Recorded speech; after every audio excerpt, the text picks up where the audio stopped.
They inspired faith in others. I just feel like I'm a better person for having known him.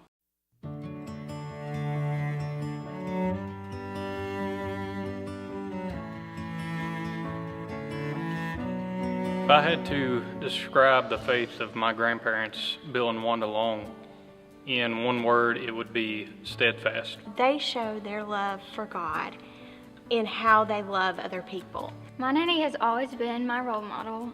He was always faithful to the members of his church. He was also faithful to the other members of the community. Papa always sitting by the phone and waiting for anybody to call because their phone rang all the time. Was somebody asking for him to come to the hospital, come visit him, just wanting to talk.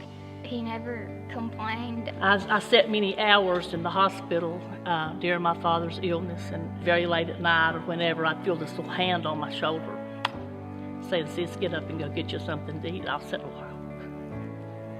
For as long as I can remember, Nanny has gone on visitation with Papa. She normally wanted to go with him. She wanted to be by his side, and I know oftentimes, especially if there's a wife involved, she would go with him and comfort the wife. She has gone to RDM after Sunday morning service while he was there studying for Sunday night's message. Miss Wanda was a strong influence she always backed him. She was a very strong influence and godly lady, but she shared him with all of McDowell County. She gave him up to all of us. When I think of Bill and Wanda Long, I immediately think of them together.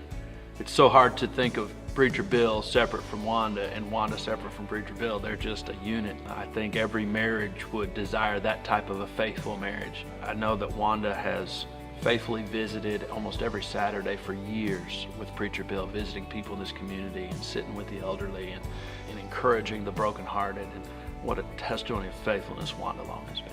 And even now, while he's sick, she's by his side every minute of the day. Doesn't want to leave him.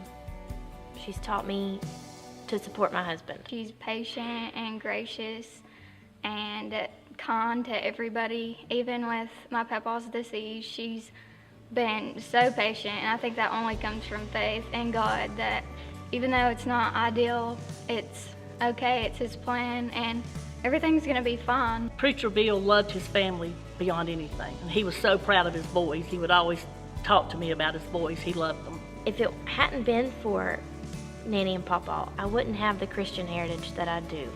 I wouldn't have the background in church, in ministry, in a relationship with God like I do. It's almost like they talked about God in a way that was so real that as a young child I couldn't help but believe. Growing up in church with the groundwork that was already laid by them, like that was all they ever did. They went to church, they served God, they trusted God, they loved God.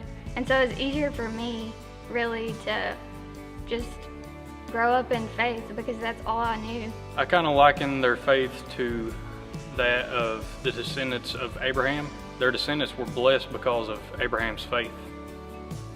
And I feel like our family has definitely received many of the blessings from her grandfather's faith.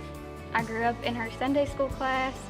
She was always kind to everybody, especially the bus kids. She kind of didn't treat me any special. She just wanted everybody to feel just as welcome. You know, he loved all people, all children, all people. And he had a heart for people getting saved. I don't care if you were the town drunk or what you were, he never looked down his nose at you. Everyone was the same in his eyes, from the homeless man to the attorney.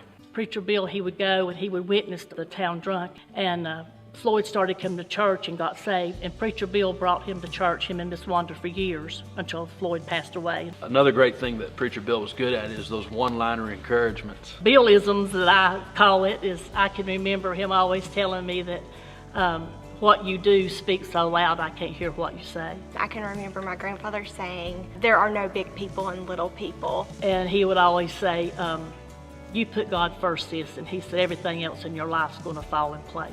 He would always come to me after a particularly tough message, or where I would take a a strong stance on biblical truth, and he would recount a story where he had to do that, and somebody said something and somebody left. And one of Preacher Bill's great one-liners to me was, "Well, son, they look better going than they do coming sometimes." And he had a heart for people getting saved. He knew something great would come from this crossroads here, that he had a vision and he knew God was going to do something. What Preacher Bill did as a pastor, and then to go into retirement, and then to be completely consumed with the desire to finish well, to say, "I want to be faithful till my dying breath." As he began to struggle some with his memory, I remember he was very concerned not to step into a pulpit. He did not want to bring, in a memory lapse moment, a reproach to the name of Christ. When you desire to be faithful to the point of sitting down so as not to hurt what you've already been faithful to do, that's a whole nother level of faithfulness that he exhibited. I love Preacher Bill, and he's changed my life, and I know he's changed so many others in McDowell County. Thank you, Nanny and Papaw, for the faith you had to start this church and for leading our family, for the example that you've set for your children, your grandchildren, and now your great-grandchildren. We love you.